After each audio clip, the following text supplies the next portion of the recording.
فیلمی دەرهێنەرە کوردەکان لەسەر کۆتا ڕۆژەکانی ژیانی سەدام هەرایناوەتەوە.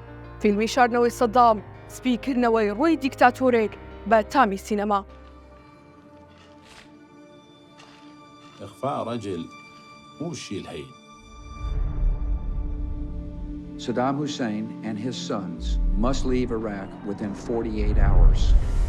لە سەروبەندی 7 ساڵی لە سێدارەدانی سەدام حوسەین سەرۆک کۆماری پێشووی عێراق لە 30 کانونی یەکەمی 2006دا فیلمی شاردنەوەی سەدام حوسەین دوایین ڕۆژەکانی و دیکتاتۆرە پێش دەستگیرکردنی لەلایەن هێز ئەمریکیەکان پیشان دەدات. بەڵگا فیلمی شاردنەوەی سەدام لەلایەن دەرهێنەری لاوی کورد هەڵکەوت موستەفاوە کاری دەرهێنانی بۆ کراوە. لە چوارچێوەی پێشبڕکێی فیستیڤاڵی دەریای سوور لە سعودیا نمایش کرا. فیلمەکە وردەکاری 235 ڕۆژەی ژیانی سەدام حوسەین دەگێڕێتەوە لە ناو کێڵگەی هەوڵاتێکی عێراقی بە ناوی ئالان ئامیر خاوەنی و کێڵگەیە بوو کە دەکەوتە شارۆچکەی ئەدوار لە باشووری تکریت. ئەو باس لەو ماوەی دەکات کە سەرکەوتوو بووە لە شاردنەوەی سەدام لە کاتێکدا هەزاران سەربازی ئەمریکی بە دوای سەدامەوە بوون و خەڵاتێکی 25 ملیۆن دۆلاریش لەلایەن ئەمریکاوە چرخان کرابوو بۆ هەر کەسێک شوێنی مانەوەی سەدام ئاشکرا بکات. لە سەرەتای فیلمەکەدا پیاوە 50 ساڵەکە یەکەم دیداری خۆی لەگەڵ سەدام باز دەکات و دەڵێت ئەو لەگەڵ 3 کەس داهاتە لامونەی پرسییم من دەناسی؟ پاشان دەستی خستە ناو دەستەکانی گوتی ئەمریکیەکان زۆر نزیکن. چەند کەسێکی ئامۆژگاریان کردم بێمە لای تۆ.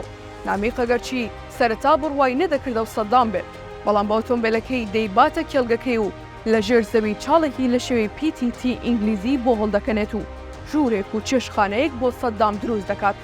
پاشان مەڕووبزنەکانی لەسەر شوێنی مانەوەی سەدام بەرەڵا دەکات. فیلمەکە وردەکاری ژیانی سەدام دەگێڕێتەوە لە ماوەی ئەو چەند مانگەی لە ژێر سەوی کێڵگەکەتا ماوەتەوە. دەرهێنەر بۆ سوود وەرگرتن لە سیمای سەدام کاراکتەرێکی بێدەنگ هەڵبژاردووە. ئەو دیمەنانە نمایش دەکات کە نامێغ گێڕاویەتەوە.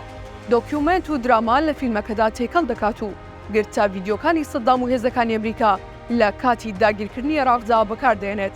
نامیغ ئاماژە بۆ هاوڕێتی دەکات کە لەگەڵ سەدامدا هەی بووە لەو ماوەیەدا.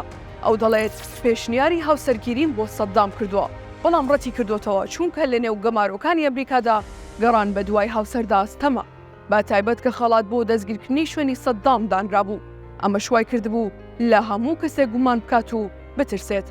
دوای دەستگیرکردنی سەدام نامێق بۆ ماوەی 7 مانگ دەخرێتە زیندانیا بووغرێبەوە. دوای ئازادکردنیشی چەندین میدیای جیهانی و ئاژانس ویستویان ئەفسەیان بۆ بکات بەڵام ئامادە نەبووە تا دواتر و دوای 2 ساڵ هەوڵدان لەگەڵ دەرهێنەرە کوردەکە بڕیار دەدات بەشداری فیلمەکەی بکات.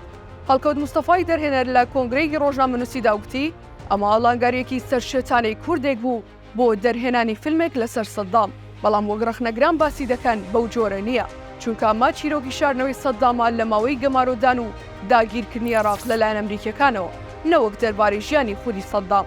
بۆ ئەمەش 2 ساڵم ویستە ئالا نامێغ ڕەزامەندی بدات و بەشداری فیلمەکە بکات.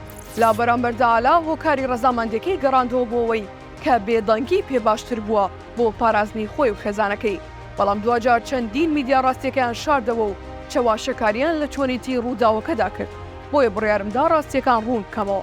هەروەها هەستیشم بە ڕاستگۆیی لە دەرهێنەرە کوردەکەدا دەکرد سەبارەت بۆ ڕەخنانەی لە فیلمەکە دەگیرن.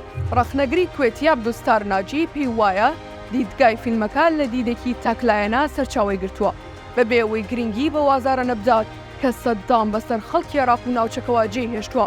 ئەو دەشپرسێت ئایا دەرهێنەرەکە ئازارەکانی گەلەکەی خۆی لەبیر کرد بۆیە فیلمەکە هەوڵدەدات ڕۆی دیکتاتۆرێک سپی بکاتەوە کە وڵاتەکەی وێران کرد. ناجی ڕەخنە لە دەربڕینێکی ئالا نامێغ دەگرێت لە فیلمەکە کە دەڵێت سەدام پیاوێکی باشە و لەگەڵیدا ژیاوم. نامێغ دەڵێت سەدام بەدەستی خۆی گۆشتی بۆ بژاندووە بەڵام ئەوەی لەبیر کرد کە گەلێکی بە تەواوی بە چەکی قەدەغەکرا و برژاند و دەیان هەزار مرۆڤ تا ئێستا بەو ئازارەوە دەژین.